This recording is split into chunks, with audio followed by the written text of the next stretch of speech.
Right now, it's a neighborhood known for its crime and drug problems, and now even people who are used to seeing the worst of it say it is getting out of hand. How hard can it be? I mean, we're like 3 blocks away from City Hall. People say, we hear you, and then we've had a good conversation, and nothing ever changes. And I think we're at the point where we demand change. Plus, for the first time, we're hearing from the ex-wife of Cash App founder Bob Lee, as the man accused of murdering him is ordered to trial. Plus, a Bay Area lawmaker calling it a sad day as former President Trump is indicted again. And a San Francisco construction site destroyed in a massive inferno. Why neighbors say they've been warning something like this would happen eventually. This is CBS News Bay Area with Juliette Goodrich. Good evening. San Francisco's Tenderloin has a long history of crime, open drug use, and homelessness. That's nothing new. But what is new is that the people most accustomed to it are now calling for help. Some volunteers who help out in the troubled neighborhood are now scared to step foot in it. And as John Ramos reports, now they're appealing directly to city leaders for help. San Francisco's Tenderloin has long been a place of human turmoil, but even those whose mission it is to show compassion say things have gone too far. No more chicken, okay? Outside St. Anthony's, they were handing out hot lunches to anyone who needed a meal. And though it may be God's work, CEO Nils Banky says it's getting harder to find people willing to do it.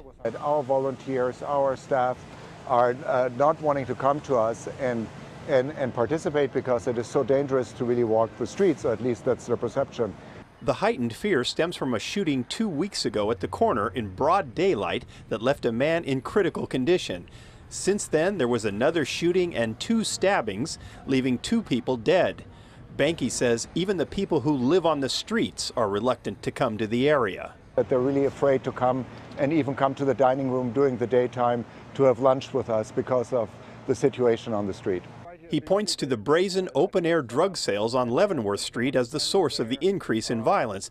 And though his entire mission is to be compassionate to the down and out, Banky says enough is enough. St. Anthony's will meet with the DA and police chief on Thursday to discuss the lack of public safety and demand accountability. How hard can it be? I mean, we're like 3 blocks away from City Hall. The police station is like 2 blocks up here, and it looks like this on Leavenworth. Like, I can't compute how this can be allowed to happen. And others in the nonprofit community agree. The Salvation Army operates a 110-bed supportive housing complex, but Captain Arwin Rodriguera is frustrated by the city's practice of putting people into housing without regard to the drug or mental health problems they may be suffering. It's once you're in a house, you're there, problem solved. And what we're seeing bleed out onto the streets is many of the people are either dying there in their addiction, so it's an expensive, paid-for tomb, or they come back out to the streets and contribute to things like drug dealing. And then there are the kids. The Tenderloin is home to more than 3,000 children, but you rarely see them because it's not safe to play outside.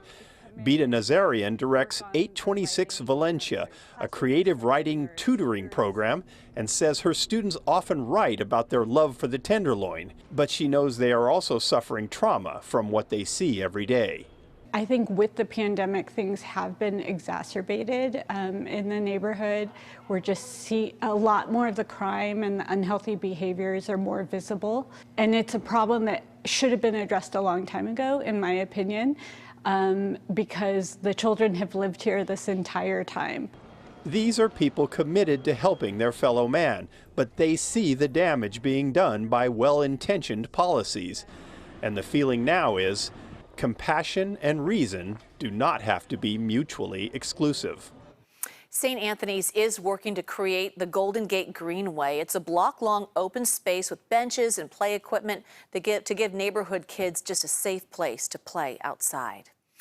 And tonight, neighborhoods across the Bay Area, they're holding block parties for National Night Out. It's an annual event for police to build relationships with their local communities.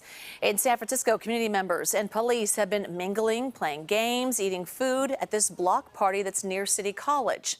And in Oakland, hundreds gathered at Axful Gospel Church at a time when tensions and frustrations are high over a surge in violent crime. People are afraid. People are nervous. And so to have an event like this now shows that we can come together without violence, without mayhem, without being afraid.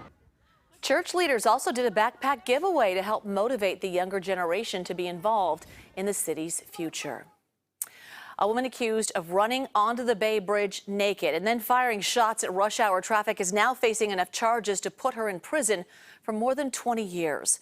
32-year-old Sequoia Duncansell pleaded not guilty today to a dozen criminal counts, mostly gun-related charges. Prosecutors say she was driving recklessly on the eastbound span last Tuesday before stopping her car and then stopping the afternoon commute. Fortunately, no one reported being shot. The man accused of stabbing tech executive Bob Lee in San Francisco will be going to trial for murder, despite defense's efforts to get that charge reduced.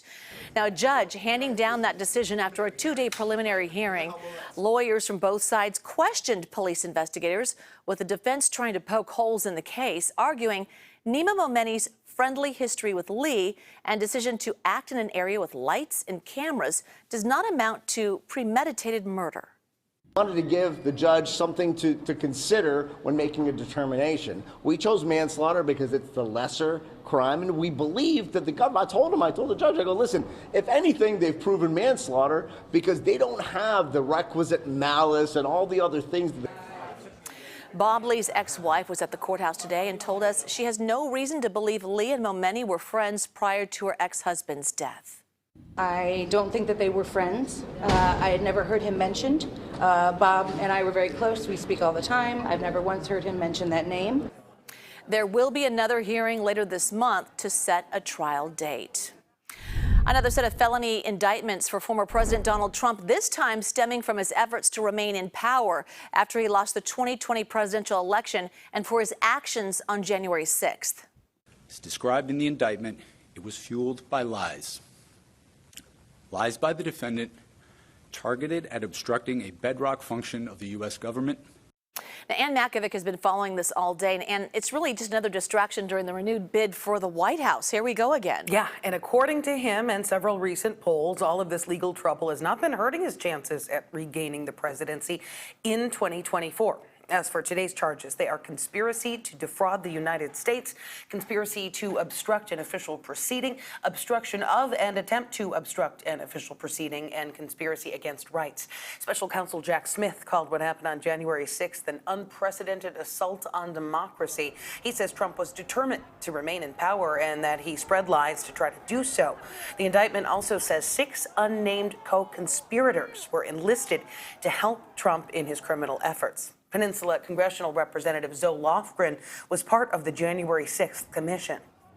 This is a sad day that an ex-president would have committed such terrible things that the Department of Justice had to bring an indictment. On the other hand, the good news is we're a country of laws and no one is above the law.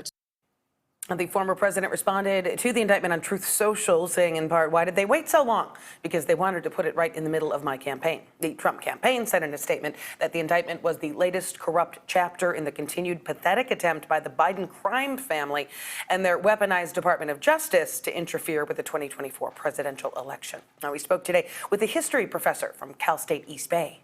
It does appear that Trump is in, again, another unique situation where he's trying to run out the clock, hoping he can be elected to the presidency in time to pardon himself before actually seeing a prison cell if he is indeed found guilty.